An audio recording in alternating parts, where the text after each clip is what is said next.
hitting that first like 180 pounds a month, it was crazy money for me. It was like, oh my God. By having money, you can really focus on the important things that really matters. Oh, there is a punch or like a strike coming, and you grab that strike and then you twist them around, and it doesn't. People judge you less, whereas in Ukraine, everybody judges your looks, everybody judges your status, everybody judges everything. Kids that are finishing on the first place, they get medals, and the one that finishes level 30 or whatever, they still get medals. You never try to be the first. You just make the people who are worse, you bring them to the better ones, so the better ones don't really feel like they're better.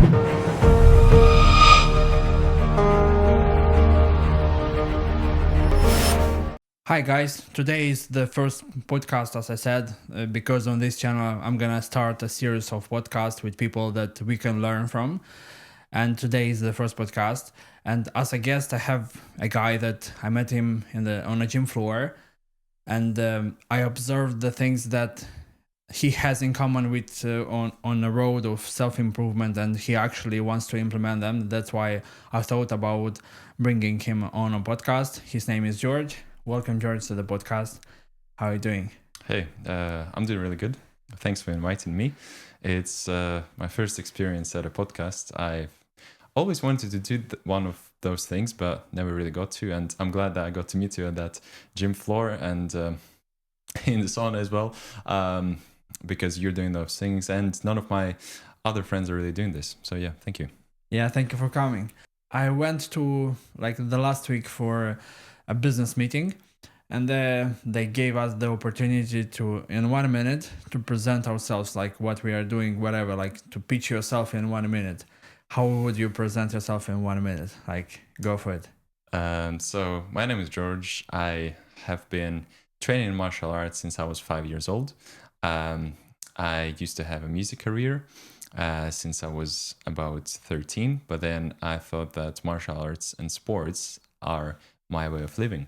And so this year I'm going to be opening my own online fitness business, which is going to be called Kovalenko, which is a blend of my surname, Kovalenko, and athletics. So together you get Kovalenko. And that brand is going to be mostly about getting entrepreneurs to be in the best shape of their life, and doing that with a high focus on mindset and clarity, clearing that mental fog. Because I feel like a lot of people focus a lot on the physical side, fitness, but they don't really focus too much about the mind and how you can improve yourself. And I am very much into philosophy and all those mindset things, like I said, creating habits and a lifelong self-improver. I think we live to improve ourselves and always learning, always trying for the best. Before moving on to what you said about what business you are setting up right now, tell us a little bit about where you're coming from and what's your background. Yeah, so I've been born and raised in Ukraine, and I've lived there since I was, since I was born and until I was 15. Went to a normal school, and I left just before I finished, after I finished year 9. And so here I came when I was 15, and I started doing my GCSEs, which was surprisingly easy for me because the school system in Ukraine is way more difficult. You know, you need to learn more stuff. There's more subjects. And here I got into a school which only was doing 5 GCSEs. So pretty much the whole school was like 30 people. We had one class because it was for people from different backgrounds and who had like different experiences. Yeah. So there was some English people in there as well, but they mixed up their years or something like that. And so I ended up in a completely new world, you know? Do you think that a system of schooling back home in the Ukraine makes people more stronger than here or not? I think it shapes them into the same exact person that they were shaping in the USSR. And that's like a super smart and very obedient person, which I don't really like. I think if you take the advantages of the system, but you can still be a fun, interesting human, then yeah, that's great. But most of the people just become super dull and like like I said, obedient and just following the system, Yeah. because there's so many subjects. It's so hard. If you actually want to excel in school, you don't really have a life outside of school. And this is why I was never like top grades. I was always good grades because I had a life outside of school. I think it's a mix because, in my opinion, school here is too relaxed and in Ukraine it's too much. So like I think, in the middle is yeah. something right? Yeah. Because I also don't find it useful, as I saw here, people that like kids that are finishing on the first place, they get medals, Yeah. and the one that finishes level 30 or whatever, they still get medals. Yeah. Like, what's the point? Like, you never try to be the first. Yeah. There's no reason to bring equality to that side of the Yeah. coin, because it's like you just make the people who are worse, you bring them to the better ones, so the better ones don't really feel like they're better When they get in real life, yeah, and they meet real and problems, they know, then and they see. yeah. What was a couple of things that changed your mindset, perspective, whatever, when you came from that background to here in the UK? Like, in terms of mindset, let's say, where how people are raised here, how they think, how relaxed they are. Because I'm also coming from the same background as you in the neighbor country, so I saw a couple of big shifts here. Yeah, for me, the biggest thing that I've learned back then at 15 was that you can do pretty much anything you want, and like you can get away with it. Whereas in Ukraine, it was very rigid. There is a few paths that you can take if you want to make money. There are a few paths that you can take if you want to be like a scientist or famous for being good at something. And there's not that much paths in between. Say, for creative people, it's really tough in Ukraine. You can be an independent creator, say musician or painter, but you're never going to be making much money. Whereas here, at 15, I got a job as a music teacher at a music school next to my house, and that was absolutely crazy to me. Wait a minute. If you didn't subscribe to this channel, make sure you subscribe, because I'm gonna have more interviews with people that are entrepreneurs and more solo videos sharing my journey of how I'm building my business. Because before then, I was like moving bricks in Ukraine. I mean, at 15, what kind of job can you get? Yeah. And when I came here, and I was quite a confident guy, I came to this music center, and I was like, 'cause they had a massive sign outside. They were like, "Oh, we're looking for a music assistant." I'm like, "Yeah, I can play guitar." Back then, I was playing for like 3 years. I wasn't that good, but I was confident in my interview, and so they were like, "Yeah, we'll give you a chance. Come for the first interview." Then I had the second, then I had the third, and they took me, and I was making like £4.25 an hour. Oh, they still paid you. Yeah, I was happy. I was so fucking happy. Like, as a Ukrainian guy who they paid me like 200 hryvnias for the construction work, but here £4 was already almost that in an hour. And if I work a few hours, that's amazing. I have my pocket money. And since then, I just kept working, and I never really asked my parents for money. I just started saving, and then got a better job. Yeah, that's great. But overall, like, that's related to the school system, but and the job as well, related to creativity. But overall, as a society, how you saw that shift when you came here? Yeah, I agree with what you said, that people are more relaxed and people judge you less. Whereas in Ukraine, everybody judges your looks, everybody judges your status, everybody judges everything. Like, and it's kind of explicit as well. They don't hide it. Here, obviously, like, people still judge you, but they're never gonna show it. Yeah. Whereas in Ukraine, people will tell you to your face, "Oh, you look like shit today," or like, they will give you like dirty looks and stuff. Yeah. And then very closed. People here are very polite. If they bump into you, they say sorry. Unless you live in Dagenham. But most of the times, people are very polite, nice. They smile. In Ukraine, if you bump into someone, you have a problem. Let's sort it out. Yeah. Obviously, you get these people here as well, but like in Ukraine, there is way more of that. Like, you don't feel welcome anywhere. Yeah, I can confirm that. Yeah, That's 100% accurate. That's why probably you started to go into martial arts. Yeah. Because of that, you have to take care of yourself on the streets and stuff like that. Like, when you started martial arts. I mean, like I said, it wasn't really something I picked up over the years, because I was 5 when I started. Okay. So my dad, what he's done, he took me to a few different gyms. He took me to a boxing gym, a wrestling gym, and a taekwondo gym. And he was like, which one do you like the most? Like, he didn't say, oh, let's do dancing. No, he was like, there's 3 gyms, you pick one. And I was like, those wrestling guys, I don't know, it just looks like not something I would do. Boxing looked very intense, and I didn't like the headgear. They looked all weird. And taekwondo, they have this amazing uniform, black belts, and like jumping, kicking, spinning. I was like, this is what I want to do. And since then, yeah, I never really stopped. Got my first black belt when I was 11. So that was after like 6 years of training. You get a junior black belt. And when you turn 16, you can get your full black belt. And I went to many competitions, probably over 30. And in every one, there's like 3-4 fights. So I probably had around 90 fights in total. And in Taekwondo, the rules are different. So when I say fight, you think UFC, you think boxing, them kind of things. yeah, brutal. yeah. Taekwondo is still brutal, but there's a lot of restrictions. So you can't punch to the face in the version I was doing, which is World Taekwondo Federation. It's like the Olympic version. You can't punch to the face. You can punch to the body. You can kick body and head with as much power as you want. So technically, you can still knock people out. Whereas there's some versions of Taekwondo and Karate where you can't knock people out. And in those ones, you basically, if you hit someone too hard and they, go down, you lose. Yeah. And I always found that funny. But I think for children and, adolescents growing up, Taekwondo is a great choice. It gives you so much agility, gets you in shape, gives you that right philosophical mentality. Because a lot of, boxing, kickboxing clubs, they just train to be fucking hard and like, whoa, just push through it and like, oh, you might take his head off. But in Taekwondo, we were always taught like my Sabum is in Korean sensei. So sensei in Japanese, Sabum is Korean.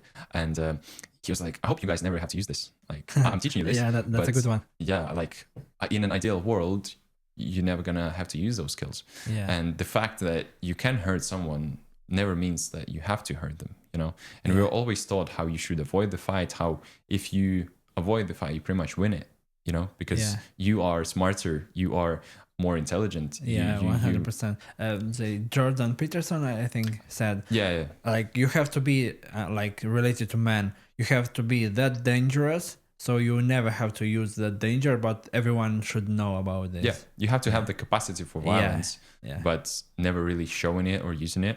Because at the end of the day, like, everything in the society is some sort of punishment. Yeah.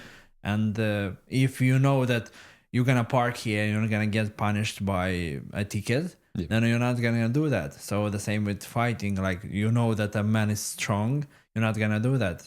Exactly. Yeah. And, a lot of people who are like all just brash and just like going for it, they don't know how it is to be hit. They don't know what waits for them when they start a fight, because they've never been hit hard. But when all your childhood, you've been beaten back and forth and you've beaten people, you're like, okay, I've had enough. There's this venue for that energy, which I really like, and I think that's why all young men, all young people and people at any age really should start martial arts, because when you have venue for that masculine energy to bring it out to the world, it just makes everything else better in your life. So let's say this is why a lot of men are violent at home. This is why a lot of men are violent, they're angry, or they just don't have the venue to put that energy in. And that's why I feel like someone who does martial arts, they're putting that violent energy out all the time, but in a single place where it's allowed, where it's normal. Yeah. And then in real life, you're calm, relaxed, happy. That's how I always am. If I don't train for a while, I go crazy. But so maybe I should recommend that to my wife. Yeah, to do martial arts. Yeah. What was the impact of sport, whatever sport you did, like martial arts in special? Like, let's say I'm a dad and I have kids. Do you recommend my kids to have some sort of martial arts in their life? And if yes, why? Yes, I think that martial arts is the best way to keep your children away from like all the bad stuff, like alcohol, drugs, just weird scouting around on the streets. Just to not let them to start drugs and alcohol. And don't get me wrong, they can still do it because in some of the clubs you have people who do it, you know.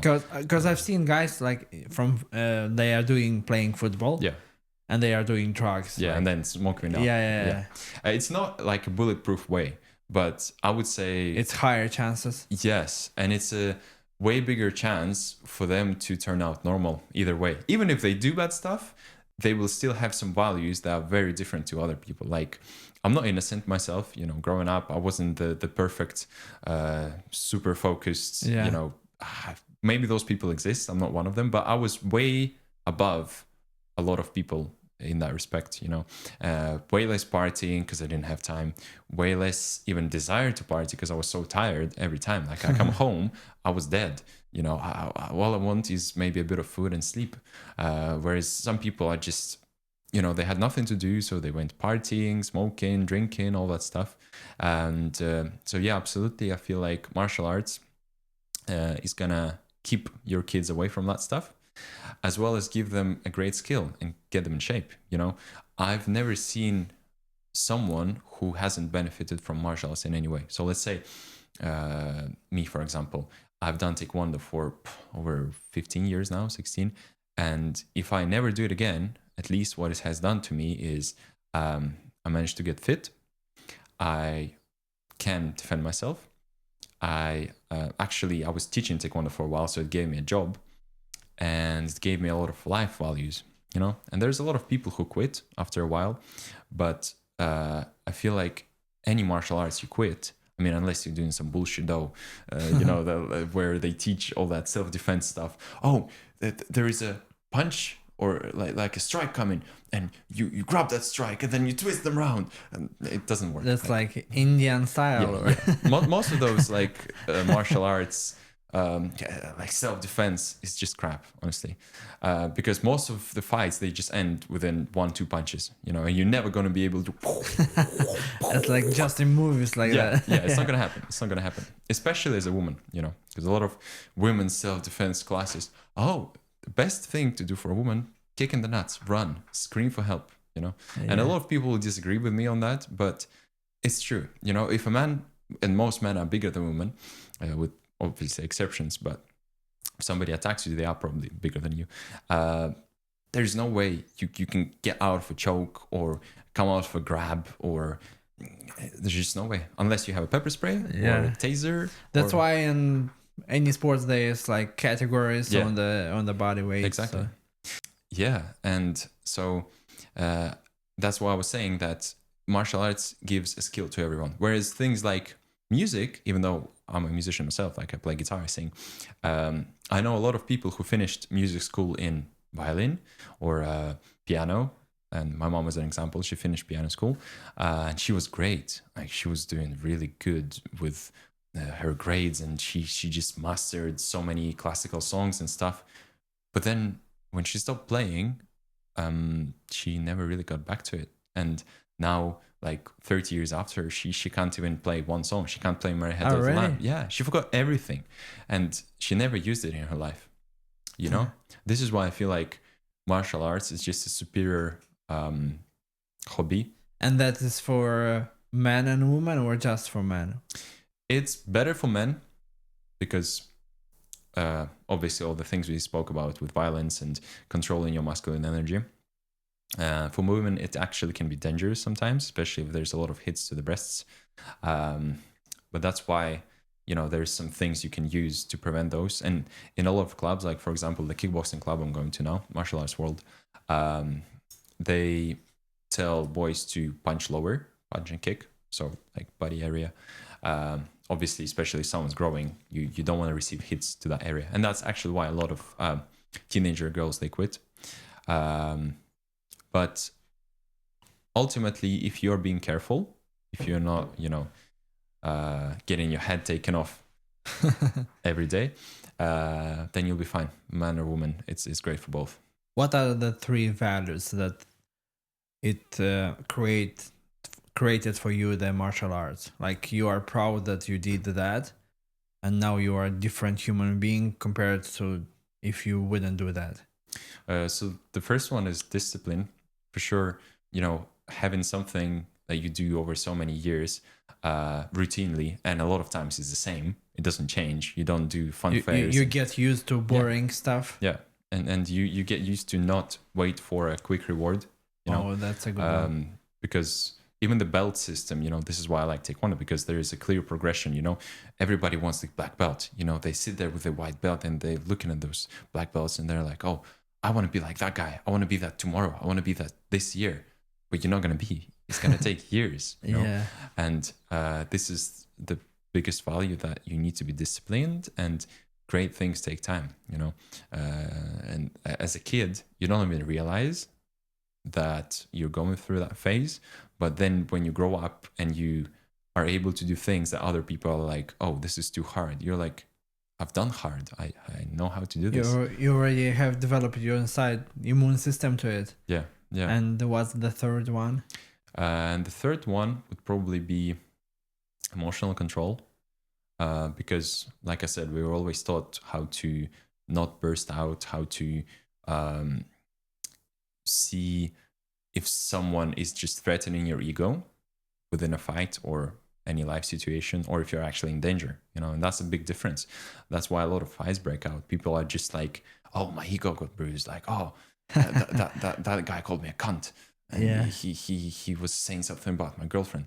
Most of the time, this is just blah, blah, blah. It's never going to lead to anything, and you're putting yourself in more danger by actually engaging and giving that person what he wants, rather than avoiding the fight, knowing that it's not worth it.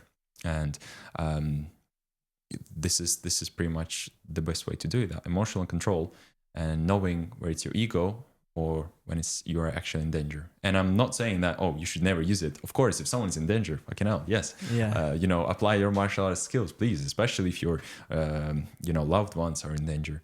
But yeah, that's the three things. Yeah, that's good. And you mentioned that it provided you jobs as well, because you knew martial arts. So what jobs you had related to that? When I finished the music school job, I started teaching Taekwondo in an activity center in Dagenham. And that was a big breakthrough for me, because first of all, it was more money because I was the main instructor. So in the music center, I was like assisting. And yes, I still had one-to-one lessons, but I was one of the many teachers within the school. Okay. And when I started teaching Taekwondo, I was the main instructor. I had assistants with me. And so the pay was better, and I just felt more important. I was 19-year-old back then. And to me, it was a big responsibility. You need to plan your classes. You need to speak to the parents of the children. You need to plan and organize gradings. And still, not to say I was the head coach. We had the head coach because I was the first dan back then. So we had a head coach who was the fifth dan, I believe. And obviously he was in charge of all the grading and competitions and stuff. So I was still under his hood. Okay. But I had way more responsibilities than back in music school. So that was the first thing I've done to do with martial arts. Then did you open any of your classes, like personal classes, or not? Yes. So over time, I started doing one-to-ones with people, and that was mainly in kickboxing, because I did have some clients who were interested in Taekwondo, but it's very niche. Okay. A lot of times, people who want Taekwondo, they just go to a class and train with people, whereas kickboxing is in way more demand. And so I think I was around 20 when I started doing one-to-ones in kickboxing. And that was around the time when, again, I started my training in kickboxing as well. In fact, now I've been doing kickboxing for like 2 years, and then I started teaching it.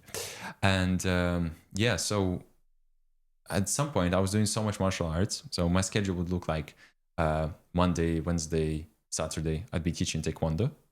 Tuesday, Thursday, I'd be teaching kickboxing. Because I also started teaching kickboxing to kids as group classes. Yeah. And Saturday, Sunday, I would teach kickboxing one-to-one. So every day I would be teaching martial arts. Beside that, you start get good at teaching.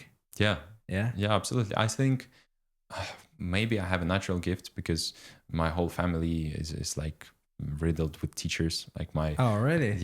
my granddad used to be a like school principal, and my grandma on that line, she was a math teacher. Um, So you got the skill without wanting to have them. yeah. I never thought I'm gonna be teaching anything, but then I started teaching music. Then I started teaching martial arts, and I was really good at it. You know, like a lot of people told me, "Oh, you're a great coach. You're a great teacher. I really like studying with you." Yeah, that's good. You're saying all of these jobs. When you have your first experience with money, like when you start earn your first money, how it was? Yeah, like I said, It was with the music. yeah, when I was 15. And I remember opening that under 19's bank account and hitting that first like 180 pounds a month. It was crazy money for me. It was like, oh my God. 180. Yeah, it was insane because before then, my dad would give me some money in Ukraine, but it was mostly like I never really had pocket money. You know how children in this country they have Yeah. like maybe 200 pounds a week or something. I maybe had some savings from like my birthdays or something, and then money for food. You know, that was pretty much it. Then when I came here, my stepdad was really kind to me. You know, he gave me money sometimes, but as soon as I started working, I'm like, I'm good. I can do this on my own. Obviously, they still provided me with food and shelter. I was still living in the house, but I started to just not take any money. So yeah. I think that's very powerful when you start making money and you want to help your parents in a way that you make your own money, so you don't need their money. Yeah, exactly, and that's how I always felt. I always felt very grateful to my stepdad that he took me in, and I just couldn't ask him for money. And it's a motivation for me. If I ran out of money within that month, when I was 15, I needed to work more. I needed to schedule more hours and maybe save. So yeah, I think it was a big lesson that a lot of people don't actually get at that young age because they're just being given money. They don't treat money as something expendable. They think that that's the parents' effort. Yeah, because they build that within you. Oh, do you think it's? I mean, my parents' efforts. Yeah. Yes, but at the same time, my parents rarely spoke about money to me. I feel like that's more self-taught, and just I have that fire within me that just keeps me moving. Obviously, they did a lot of good things with generally raising me. So I'm very grateful to them for who I am now.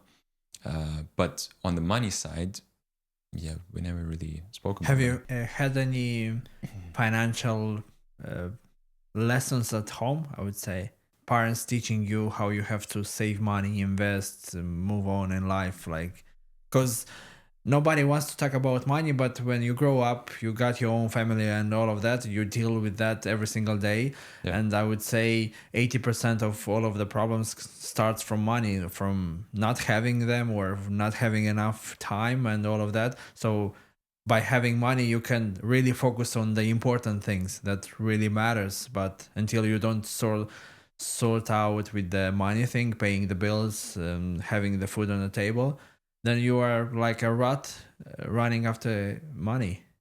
Have you got any lessons from that or not? No, not really. See, my parents were always like they would answer your questions if you ask something in that regard. Yeah. Obviously, there was a lot of things that my dad taught me.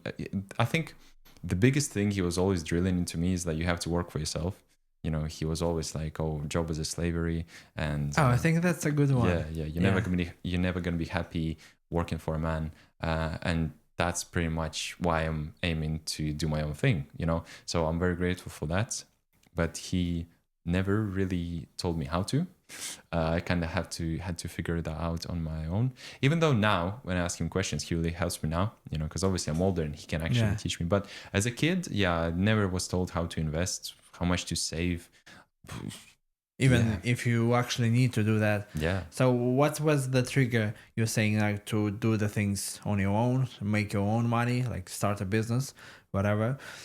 What was the trigger to actually do that? Do you like more being like you love more freedom, or what's the reason?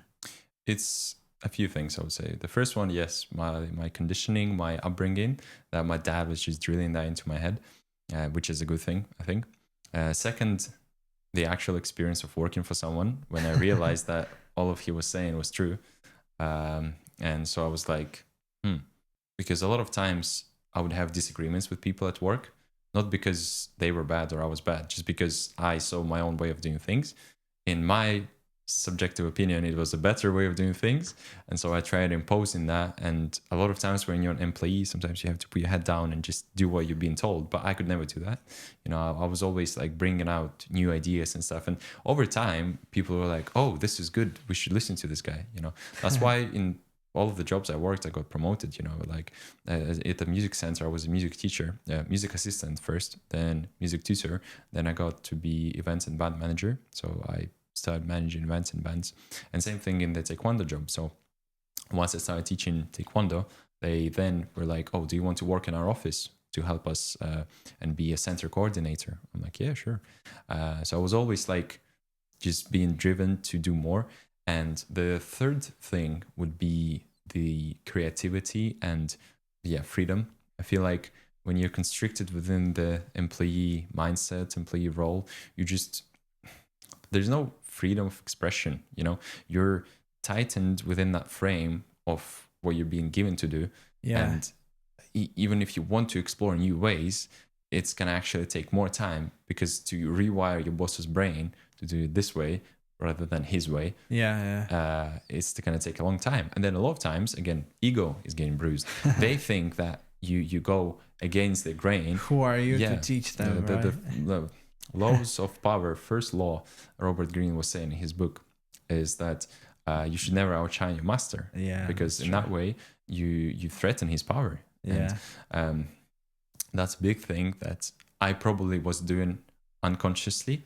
I never read the book back then, but reading it now, I'm like, oh, there are some things which probably got me into arguments that I was doing without realizing it, you know, even as a teenager. I actually listened to that audiobook. It's really useful. What are the plans of you starting right now, what you're saying in the business? Are you aware of the things that shouldn't go the way you are planned?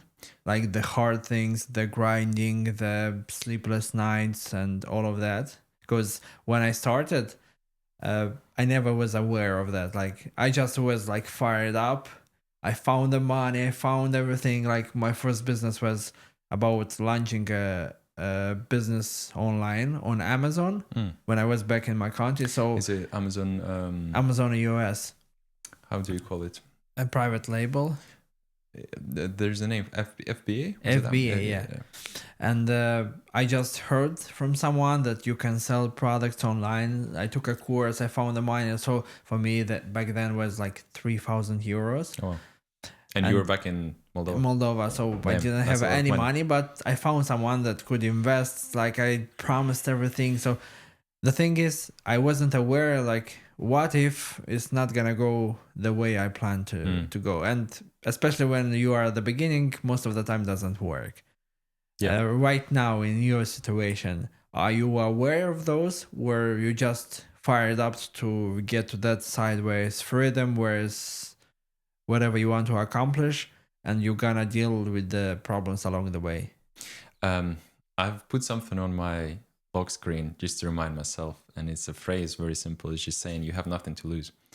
And that was a big thing for me that I realized, because, you know, in your case, you have had quite a bunch of things to lose, you know, that 3,000 and probably a bunch of your time and effort and everything. In my case, with this business, it's going to be my knowledge, my time. Obviously, there's still investments to make, but that's the beauty of online business. A lot of times you can start super lean, you know, and I will grab more expenses as I go along, as I scale. But to start, it's just a perfect position for me. You know? Do you think that the easier it gets you started, the bigger the competition is? The competition is big in most of online areas these days anyway. I feel like, you know, this was me a couple of years back trying to find the best thing, the most special niche, thing, most special, that cold nugget in the haystack. It doesn't happen that way. Yeah, It's not real. There's going to be competition anywhere, you know? Yeah. And what I realized is that you need to choose the thing that you're willing to suck at for the longest period of time, you know? And I know that fitness is something I've been doing since I was 5. So I know I'm not going to quit. I know that even if this thing completely fails, I'm just going to carry on living And my you life. decided to wrap around the fitness industry and what you love, so it's not gonna be easier for you to quit. Yeah. Yeah, that's And actually good. just like you know, you were doing Amazon FBA, I was doing dropshipping a couple of years back, maybe even a year back. And that failed miserably because I was not with my mind into it. Like, it made some money. I ran some ads, and mostly it was like breaking even. So I would run some ads, and then the money that would come as profit, it would just cover the ads. But I was selling like lamps and alarm clocks, and even though that was like a viral product back then, like people, like I was creating those TikToks and Instagram posts every day, and I was actually enjoying the process. But the product itself, I was never passionate about it. I was not passionate about the business model. I was just doing it for the sake of doing it. And that's when I realized that I have to do something else. And back then, I didn't know what it was. Now, I've analyzed a lot of things, and we'll talk about the event that I went to, AdCon 2025, that made me realize what I actually want to do, what I'm good at, and what I can actually offer to people online. Because ultimately, I think in this day and age, what it comes down to is you being able to sell something that you're really great at online to as many people as possible, you know? And what was the realization, talking about the AdCon that you went through? That's a big conference, I would say, like 3 days, right? Yeah. Where a lot of marketers, big entrepreneurs meet there and share their knowledge. Have you had any insights or shifts where have you met any person that you can help get help right now from them? Yeah, so there was a lot of big names there, you know, like Steven Bartlett, Timothy Armo, the creator of FunBytes. There was Rory Sutherland there, and Phil Harris, another very good DJ and like music creator. And I think learning from them and their little nuggets of information was a very big thing, even though all the information is widely available online. But I think when you see it in person and when you really, you know, take it in and write down the notes and kind of see how it happens live, you're getting more inspired, and that message really gets across to you. I don't know how about you, but me, when I just sit there with a YouTube video and you watch so many of them, you know, it doesn't evoke anything in you. Yeah. It's just like a routine. But the biggest impact, yeah, it wasn't even the speakers for me. It was, like you said, the guys that I spoke to.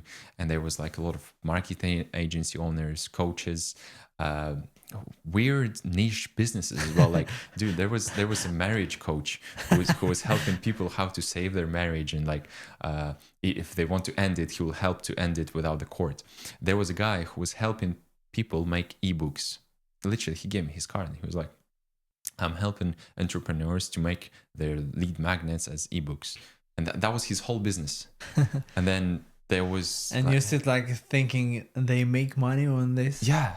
And I think that's where I was like, damn, you can just sell anything. Like, you can sell thin air if you know how to package it well, if you understand the principles of online business and the attractive personality. You know, I think that's the main point. I saw a lot of guys who a lot of personal trainers as well, who actually have less knowledge than me, less experience, they look out of shape, but they make way more money than me.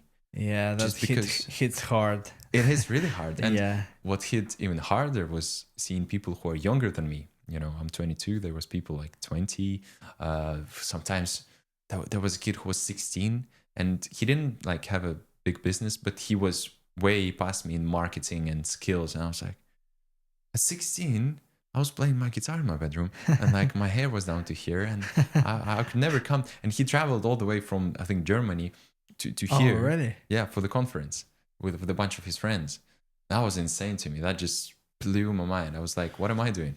I was doing the same when I met someone that is younger than me and that is doing better than me. I was comparing myself with them. But one time I realized that their background is different. Like they can start at 10 years old, but at 10 years old, I was running after a ball Yeah. on a pitch somewhere. Yeah. It's like different backgrounds. That's why they are here right now. So I stopped comparing with them. And related to what you said, you feel and you get the information different when you actually in the person consuming the compared to watching a YouTube video. I did it myself, having a test drive with a Porsche. Because it's one thing when you look at images online, you say, "Oh, this is a cool car, I want it." Yeah. But I actually booked a test drive with a Porsche Panamera, I think, and it was some sort of sport. I don't know, like all of these details, but it was sport. I expected them to sit next to me and we have to ride. And he said, like, come back after 30 minutes.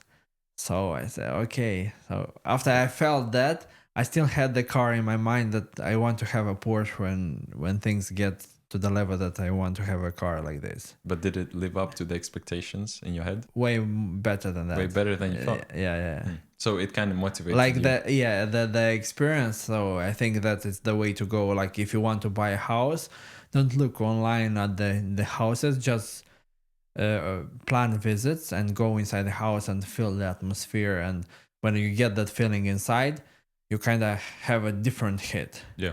And you are doing things different. Like I'm giving you another example. When I play football, like, and the game is like relaxed when it's, let's say, is 0-0, like the score whatever is equal, I'm relaxed. But when someone is pushing me hard, where I'm starting to lose or something happens, I click the second side of me and I'm going crazy and I'm like, I drive the whole team and we are winning all the time. Like this, you have to have a click inside that clicks you, and then you start operating on another frequency, and that happens with the getting things test things, not just see them. And as you said, get there at the conference, because for a long period of time I was, why do I have to pay money to go somewhere and meet some people when I have access online? Yeah. I was like this mindset, because I think it come back from me spending money on things, which I grew up poor and I got that behavior of not spending money on different things. And I had this mentality. Once I started getting into people, being a little bit introvert, but someone approached me and I have to talk anyway. So I got a few clients. I realized this is fucking a bad behavior that I had related to money, so I don't want to spend money, but that's a lot of value behind it. So that's what I changed.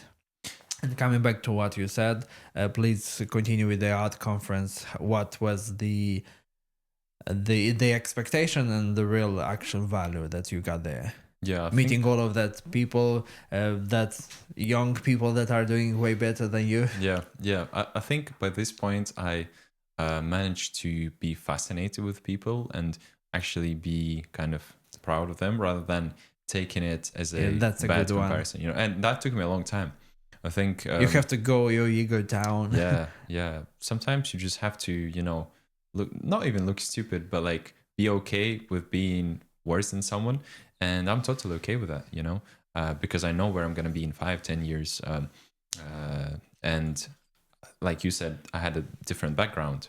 So I kind of look at them amazed because of what they achieved. But I don't say that, oh, I'm shit because I'm not where they are. You know, I'm just like, oh, that's interesting that they have done that. But let me see what I can do. So this took me a long time to get to, but I finally think I've dialed that in. And for me, the biggest takeaway that I had from AdCon is the fact how you can actually monetize things, you know, because I've been training people for a very long time now, you know, probably 3, 4, 5 years, group classes in person and stuff. But to me, I never wanted to transition into like a full fitness PT business online because I thought it's going to be like classes over Zoom and just showing people, okay, this is how you do Just the bicep curls. traditional way, right? Yeah. This is how you do your shoulder press. This is whatever, and that just didn't spark my interest at all. I wasn't interested, and I think there's not much value in actually seeing someone online showing you the exercise, because you're gonna do it in the gym anyway or at home. You're on your own, Yeah. Might as well just get someone as a PT who's gonna be with you. But when I saw how people actually package their coaching, that it's not, you're not gonna be there showing them how to do the exercise. They're gonna have a program, and within that program, there's gonna be all the explanations of the exercise already within them, whether it's going to be by me or pre-recorded by someone else. They will have all the explanations, and of course, if they have questions, I can help them, because I've been doing this fitness thing for a very long time, so I can direct them, help them on the form, correct any mistakes, but I'm not going to be actually doing the workout with them. Okay. And so what they actually need is that support and guidance and mentoring in a way, but mostly coaching. Yeah, so like weekly calls, check-ins, that motivation, support. And I got that through actually talking to a very successful guy. Like one of the clients I have, he has his own investment company. And that's from the AdCon or? No. Okay. Quite a long client of mine. And he's got his own private gym at home. And so we train there, and I talked to him a lot. And he helped me to realize what people like him actually need, people who are very busy in their life, who have built their business, and they are very successful in their life. Like he's your ideal client. Yes, but they haven't dialed their fitness in. So by speaking to him, I realized that at some point he said to me, I don't really need you here, because I can just look up all the exercises on my own. It's available. Like nobody hides it from you. There's stuff on ChatGPT. There's stuff on Google. You can find the best coach on the planet online teaching you. But what he actually needed is that support that I gave him, that accountability, because he knows that George is coming. I can't be slacking. And he told me that anytime he has to work out on his own, because sometimes I can't come, sometimes he's busy, or like he wakes up really early in the morning, sometimes like 4 a.m. and he works out at 5. And so sometimes he trains by himself. But he says that when he trains by himself, his productivity and strength and everything is just so much less than when I'm there. It's all about your personality and how you motivate people, how you keep them accountable. And this is something I can still deliver online, those weekly coaching calls. And if somebody wants to one-to-one further, like checking in their progress. Yeah, that's what people need. A systemized program, a structure to follow, with all the explanations. So I'm not saying, I'm just going to give you, a PDF plan and you do it on your own. No, it's a full coaching program, which will have, again, all the exercises.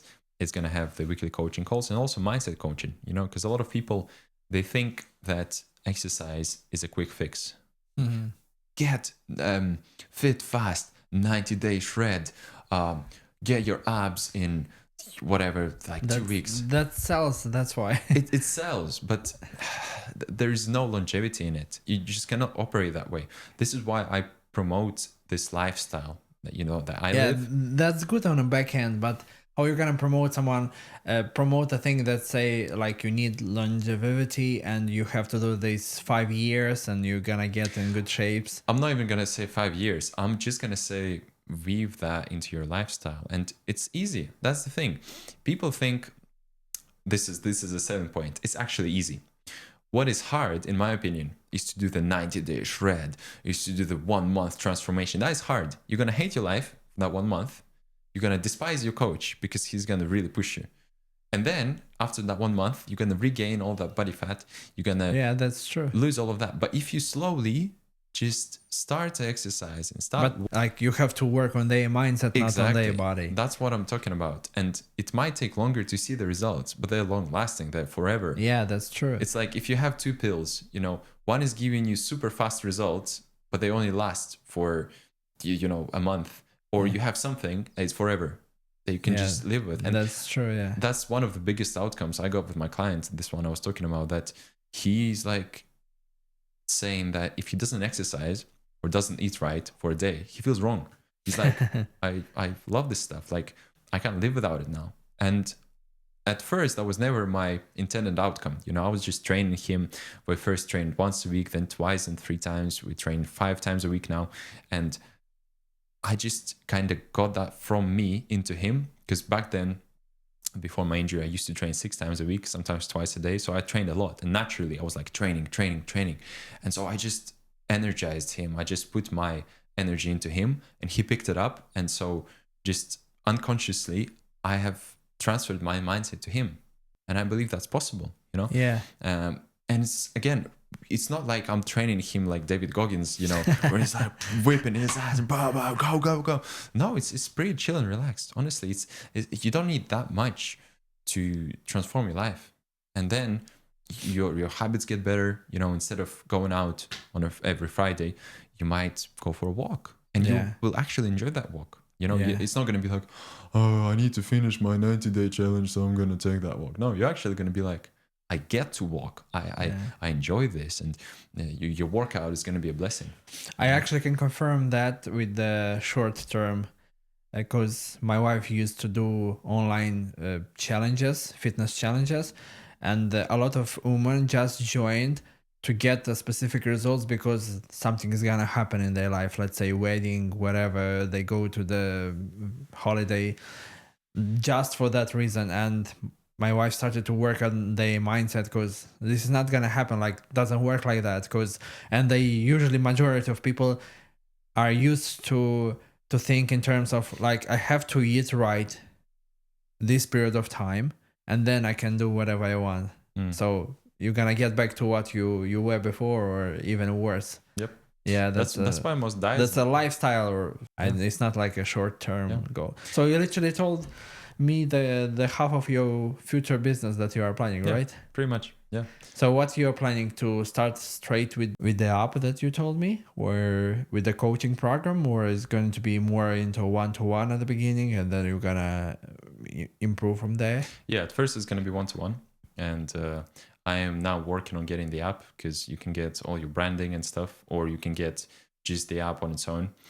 So ideally, I would have it all branded straight away, but we'll see. Maybe I'll start small, and then as I scale, I get that. But at first, yes, it's going to be a personalized one-to-one program with weekly coaching calls and personalized training, nutrition plans, and mindset coaching. That's pretty much it. And you're gonna work with any kind of clients, or you're gonna have a certain type of them, or just men, or just women?